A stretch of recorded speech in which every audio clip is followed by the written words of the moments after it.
thing is with the 370, Some of them are extremely costly. some of them are extremely costly. I mean, okay. Okay. No. All right. I'll pass. Me too. Yeah. That was awesome. It was faint though. It wasn't like super loud, and it wasn't like. Yeah, because I don't particularly think it was her. I think it came from over there. I think it was the guy in the passenger seat. Is there someone over there as well? I think so. Yeah. Like, well, the girl's driving, right? Oh, yeah. Yeah. So like, the girl's driving. You think the driver would complain, not the person in the passenger I'd seat? be upset if I drove that anyway. So. Yeah. Well, no comment. None. But the thing is, I would say the next thing I would vote towards or going close to with would be, you could do a G37, and a G37, Oh yeah. yeah, would be similar platform, similar engine. It's pretty much the entire same work as the car, however you get a back seat. However you get a back seat, and it's actually, the price point is just a smidge cheaper, just a bit cheaper. Interesting. And so, do the G35 and the G37, do they come with the same powertrain or something similar? Absolutely, it's the exact same VQ engine. See, what the thing is, the G37 is just due to the engine. It's the engine code, engine displacement. Absolutely, so it's the same engine. I believe the tuning is exactly the same. There might be minor differences in between them, but other than that, it's it's practically the same car with the back seat. Huh. Yep. So it gives you similar performance. If you wish to be able to put groceries in the back, then you can. Well, I mean, yeah, I kind of have to do that with my car occasionally. Yes, every once in a while. But see, that's the beauty of having a four-door.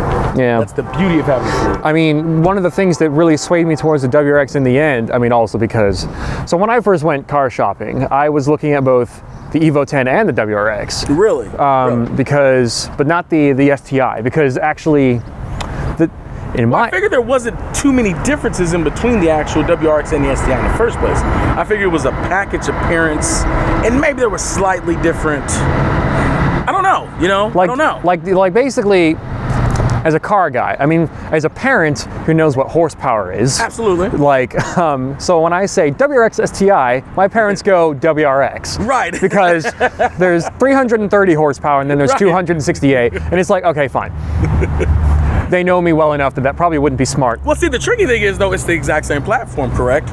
More or less. Basically, they have the STI still has the EJ platform. This doesn't. This is the FA. It's basically a turbocharged version of what comes in the BRZ and GT86. Really? Because yeah, that has the FA20. This is the FA20 DIT direct. So they made a huge mistake. They should have dropped that into the BRZ. Everyone wanted a turbo version of the FA20. That's why there's turbo kits all over the place. Because you're talking about, you have easily 70 or 80 more horsepower than a. Yeah. You can probably get out and run faster than a. And this FRS. turbo well, No offense to the FRS owners. No offense to them, but they already know. Yes, they know. They know. They know. So it's like, sorry, my arm's getting tired.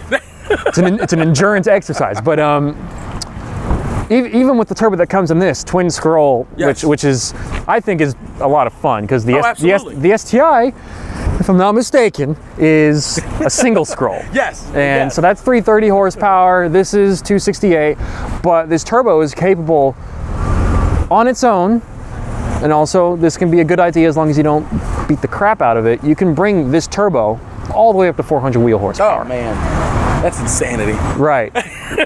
Most people would call that insanity. Oh, absolutely. I mean, what you know the weight? You know the weight on the car? I want to say it's like 3,100, 3,200, something like that. It's not too far actually from the 340i X-Drive, which is what I often compare it to because it's an all-wheel drive BMW. It's just got 2 more cylinders. Suspension actually is a little bit less stiff than this car. Really? This car is actually stiffer than the BMW. I figured it would be, and I was curious about that. That I figured that your suspension would be extremely tight. Yeah. I think your handling would be extremely tight and sharp. Yeah. That all-wheel drive, man, she probably, like I was saying, would lay down on solid, clean tarmac. Yeah. I mean, I've gotten this to do a 5.5, 5.6 0 to 60. That's awesome. But it's really hard to do that without something like launch control. Absolutely. Because it's really hard to build up the boost. Like with something, because I want to do the Cobb Access port and a tune and things like that. Even the Cobb Access port launch control is really good for building up boost rather than flooring it and then essentially almost dropping the clutch. And dropping the clutch. Which is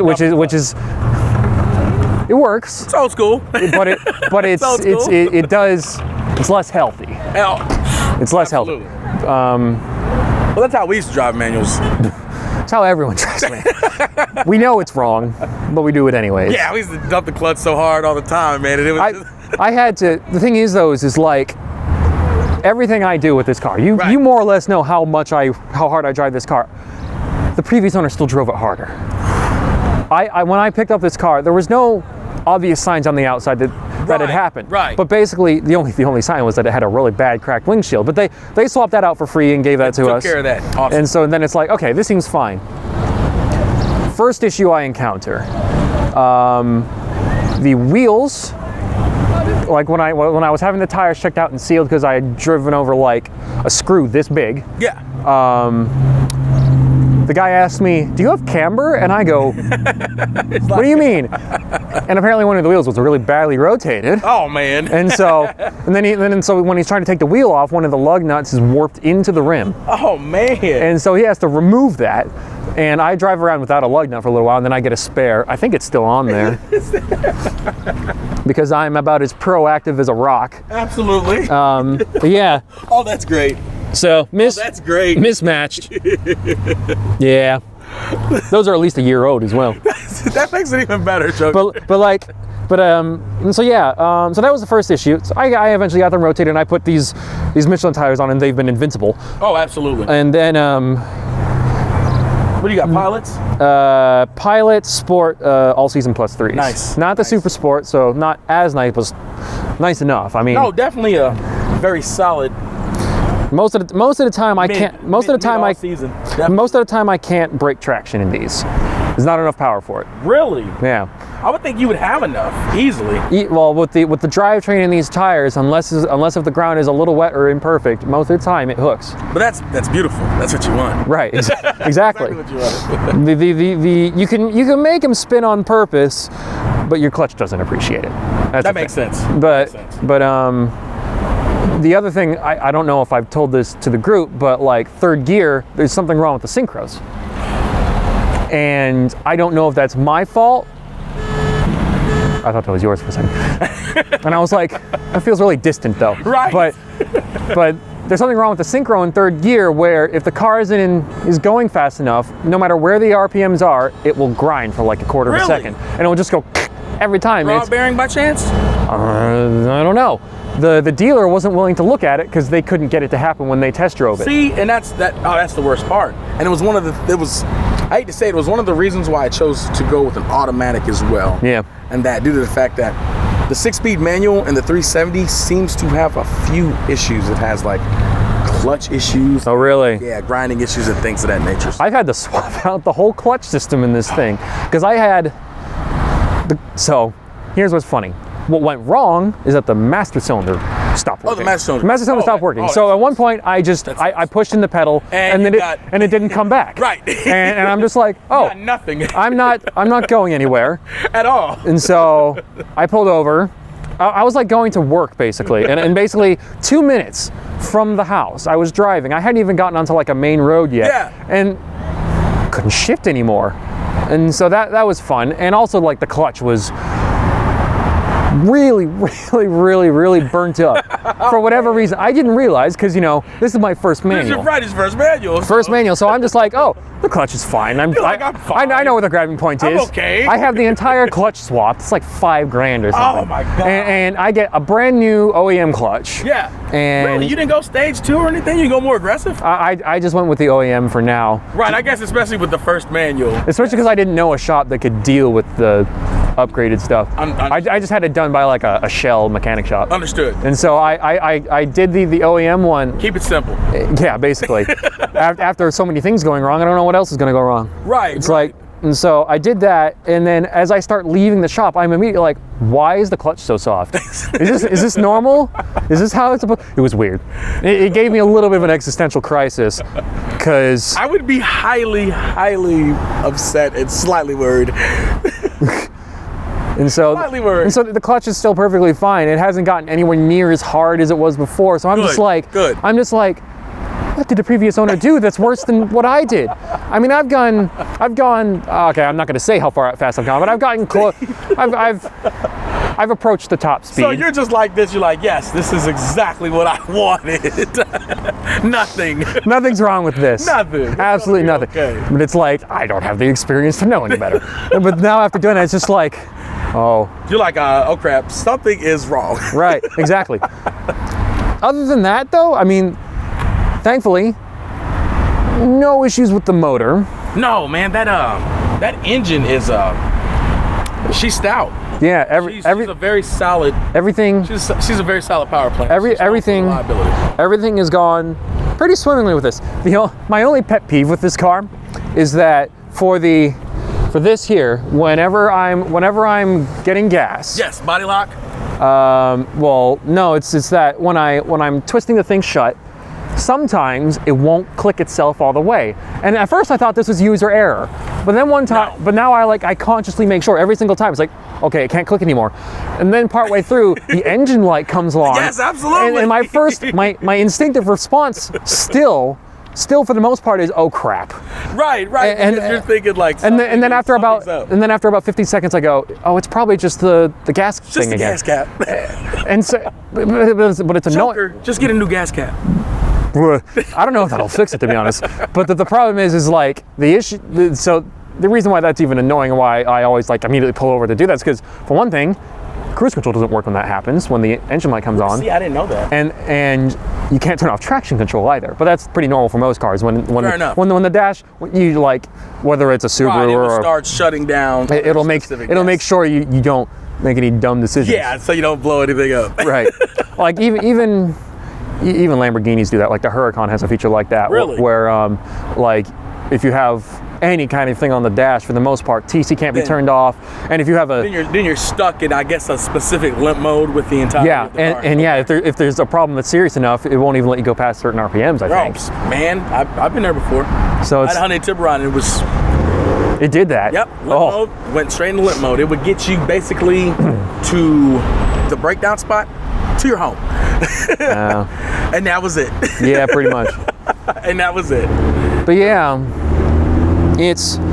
but I really like it, and I'm hoping I can eventually go a little crazy with it. But because I want to do crazy with other cars first, I'd rather keep this as the daily, because eventually, what I'm thinking I'll do, because I know everyone knows that I'll keep it stock. No, you won't. No, I'll keep it reliable. You might do that for a little while. It doesn't stay stock for long. No, at least not for us, because whether you've caught the bug or not, most of us want to catch the bug anyway. You're going to catch it. Eventually, it doesn't matter what you drive. You can, that Grand Am over there, that Buick, something can be done, and there can be more power or fun extracted from it. That's what's really funny about. So with the I did the video on the Too Fast Too Furious Skyline. How to make it sound like Brian's car. Yes. Like a third of the comments are people trying to correct me. Another third are people saying thanks. I've been looking for this for like 10, 15 years. Absolutely. And then another third is either, can I do this with my Honda Civic, or I've done this with my Honda Civic and it worked perfectly. Sometimes it happens a lot. And so when people ask me like, can I do this with this or this? And I always just say, well, I mean, with enough time, resources, and patience. And effort and money, you could probably do it. And one person said like they have oh, it wasn't a Mustang. It was some car I had never heard of. It was 4-door sedan, front wheel drive, and he's like, what if I did this to this car? Like, would this be possible? Could I still make it sound like this? I'm like, well, yeah. With enough this and this. And I'm thinking, like, to be honest, most of these weird swap ideas that might not happen, most likely, would probably get more attention than an R34. Because you'd see that and you'd be like, that should be in this car. If you like put them side by side, you put a Skyline there and then an RB26 swapped, I don't know, one of these, they'd still be like, huh? Well, it's like if you take like the 240SX, and you know the swaps in them are so big and are so prevalent, and people love to do that types of swaps. There's a ton of research already on all those. Right. 2J, RB, like, LS. I wish more people put the VR and stuff as well. You know? You know what, man? It can be done. It can definitely be done, but it's going to be one of those situations to wherever it's man, it would just be so much fabrication that it would be insanity. I mean, I showed you that R34 with the VR, the green one, and like I did a little bit of research on why that thing sounded so different and so good, is because I think it's called a cross pipe. Yes. There's a cross pipe. Essentially, that didn't have that. And then it just split and just exited out the two sides of the front bumper. And it just sounds crazy. And also because it's coming out two sides of the front bumper, it's like it's like stereophonic. Exactly. Well, Joker, if you'd like, I'd like to take you on a ride in it real quick. All right, sure. Let's go. Let's do it. Lock her up. I am really bad at managing my pockets. Your keys. My keys, my everything. Oh, I like these door handles. Hop on in, buddy.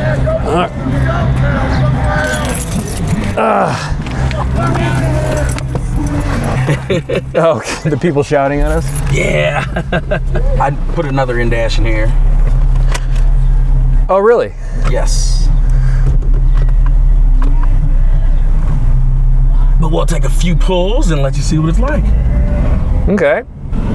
Dude, the suspension in this is actually pretty. It's not. It's really comfortable. Actually, these seats kind of hug you as well. She's not shabby at all, man. You know, the thing is, she gets up and for rear-wheel drive, she really does hug the road, and she's a very stout and solid performer on the streets, man. We'll get out here and take a few pulls and let you check her out. Yeah. I know you didn't get the chance to, but she's it puts a smile on my face. Yeah. Oh, I bet. And I guess that's kind of the most important part. That's what we do it for in the first place, right? That's why we do it in the first place. I mean, and so, I mean, when people always ask, like people who aren't car enthusiasts, it's like, why would you spend so much money, or why would you do this? You know, fuel mileage, this and that. And I go, as much as I would like to, we don't do this in a way where we can really justify it for ourselves, other than that we just really like it. That's all it is, man. It's our hobby. It's it's what we enjoy. It's what we it's what puts a smile on our face at the end of the day. Yeah. It's something like would be like, say with video games, or say you like to paint or you like to draw. It's like pretty much the same thing, you know. So like a painter shouldn't have to. Whoop.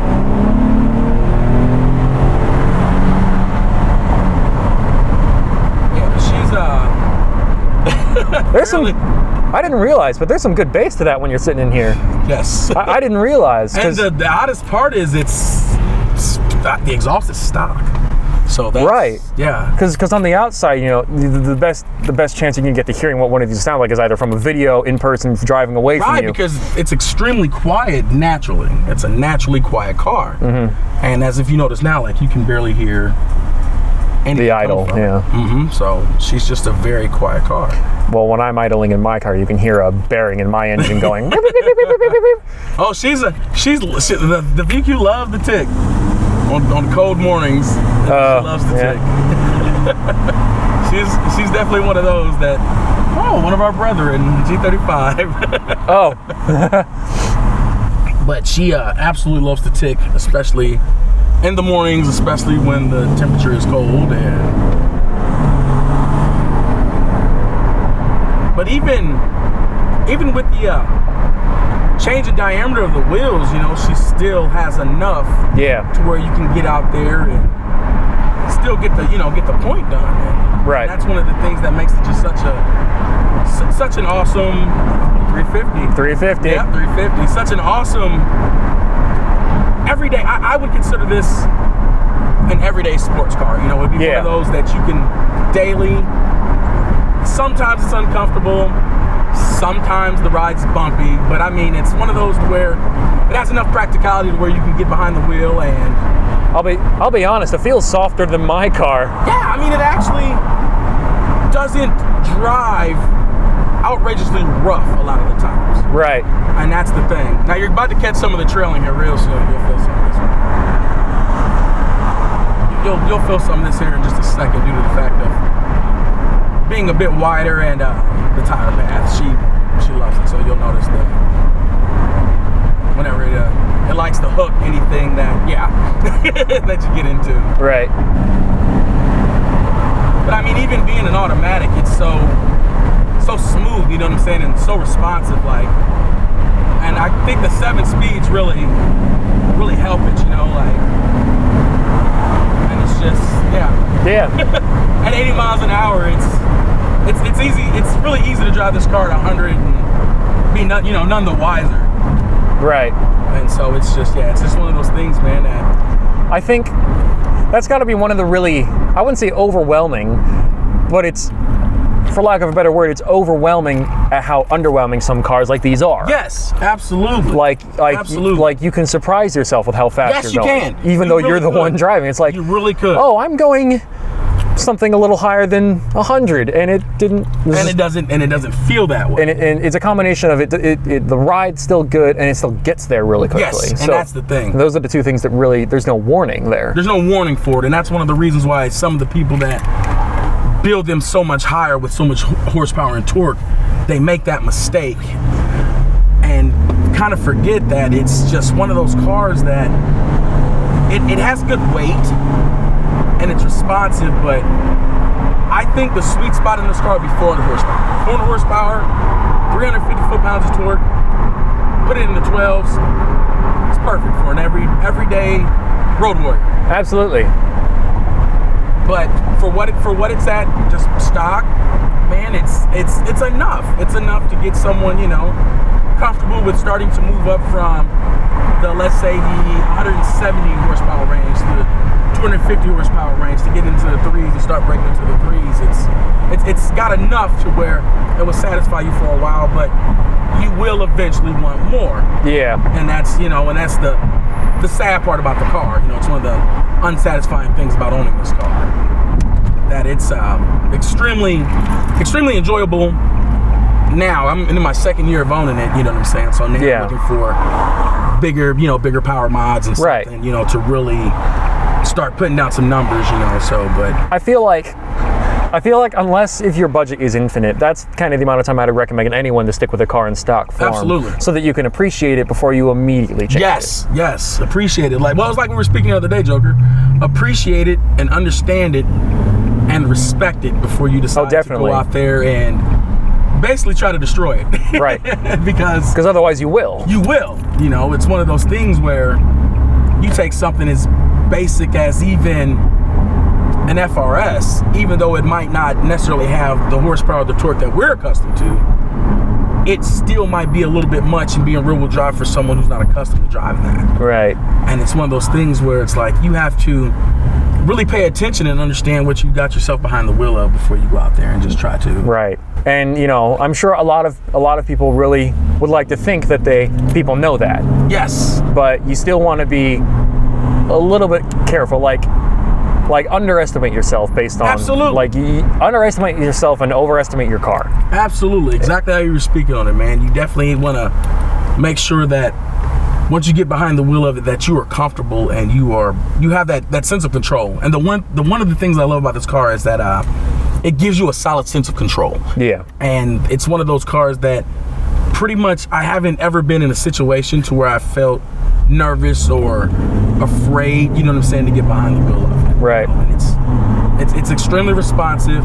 It's fairly forgiving, you know, but it's one of those that, like, now that it's dried up a bit, it's a lot easier. We can get into it and, you know, drive it around a little bit and, right. And get on it a bit, as opposed to just with dealing with the rain or dealing with snow or something that affect, because it makes it so unpredictable sometimes. Being rear-wheel drive, it likes to be all over the place. But I think if any of the viewers, man, are interested in getting their hands on one, it's definitely something that you can afford reasonably. Yeah. The maintenance costs aren't outrageous. I've had it for going on 2 years, and I've done nothing to it. These are probably in the 20K, 30K range right now, aren't they? I got this one with 30,000 miles on it, 33,000 miles on it. Wait, 36, my apologies. And I got it for 18.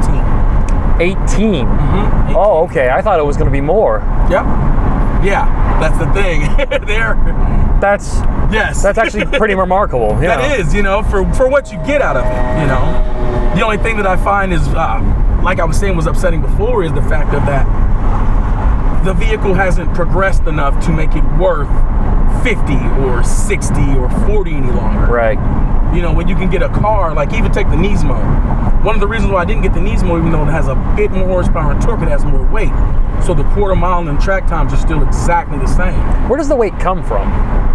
The weight from generally, for either the Nismo would be the enhanced body kit. Oh. That would be the front, that would be the rear, and it'd be the sides. That's too bad. Yes, because it boasts 350. It boasts 350 horsepower, so which is fairly decent for what it is. But right. It's no faster. And the thing is, it was they wanted substantially more for the Nismo model for a body kit. Unfortunately, I found was ugly, so I just went with a touring. Right. Oh, this is a touring. Yes, this is a touring. This is a touring. Because I was going to say earlier that this car would be a really fun Grand Tour car. Yes, that's exactly what it is. And I wanted to make sure that I found a model that was gave me some of the creature comforts and things of that nature, but was still potent enough that where I could get out there and enjoy myself in it. Right. So it was just it's either you go pure sport, GT, you go touring sport, or if you go touring, or if you go base. I wanted a bit more than base, but I didn't necessarily need a Nismo as well. Right. And finding a Nismo, and for what it was, the price was significantly higher for a car with more miles than the one I was looking at. Really? Oh. And so it came into consideration of, do I want to pay more for the Nismo badging, or would I rather get pretty much the exact same car with 20,000 less miles? Right. And that's what it was. It was more about longevity, about the fact of I can get just as much out of it if I chose to slap Nismo badges on it than I would. But I wasn't a particular fan of it in the first place, so it really, Now, if I get a GTR, yes, it'd be a Nismo, but... Oh, yeah. The thing with the GTR, and we only have 5% battery left, so... but we're heading back. Yeah. The thing about the GTR is that it used to be an affordable supercar. Yes. And if you're looking at used ones, it definitely is. But absolutely. Nowadays, they go for like $100 grand. $100 grand, $119,000, $120,000, $125,000. Now, you can still find some premium GTRs, 2010s, will run you about 48 grand, which is a spectacular price point for such a car. Right. But when you think of, you have other models out there, like the C7 Corvette. Oh man, C7 Corvette is running about a similar price point. I think you get more out of the GTR per se. However, that is a pure sports car once you get behind the wheel of the Vet.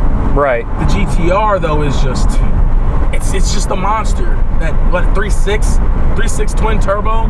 You're talking even the old ones, man. We're putting out 4 and some change, 480, 500. And if you're getting 500 horsepower, man, and it's an invincible platform. Yes, it's extremely stout. It's extremely potent. And the thing is I think the only thing that would steer people clear of it would be the maintenance costs. The maintenance costs. Oh yeah, true. Outrageous, and that would be one of the things that. But it's got so much tech that you can't be surprised by that. Yes. I mean, you've got. Oh, various modes. Oh man. You've got probably one of the best drivetrains in the world. It's, man, if you can find one for a price that you are comfortable paying with, I would say I'd be all for someone grabbing themselves up something like that. It's just, it's one of those cars that it's quirky and it's unique enough to where. And it has so much history behind it. It has a lot of history. It might not be, the R33, or it might not have the same particular heritage, but it's within the soul, it's still the exact same thing. Yeah. And it's still their flagship supercar. Absolutely, and it's one of those supercars that you can get for a fair price. I mean, the only other thing I would even consider looking up next would be maybe a Ferrari Modena, which we all know is extremely unreliable for the price. Yeah. Or even maybe trying to go for an older Gallardo or something to that nature. Yeah, a Gallardo or an R8, one of the first gens. Pick. The R8 is actually, in terms of supercars, is a budget car. It's a budget supercar if you could get your hands on one. But I mean, the R8.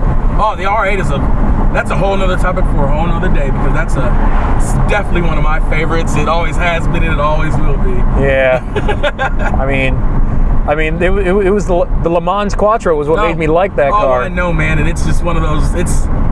It's just such a special offering, you know. It's one of those cars that, because it's got so many things going for it. Because it's like, okay, it's fast. Oh, and by the way, it has a second-hand engine, but it's a second-hand engine from a Lamborghini. From a Lamborghini, so it doesn't even because it started with the 5.0 V10, and eventually when it got the 5.2 and.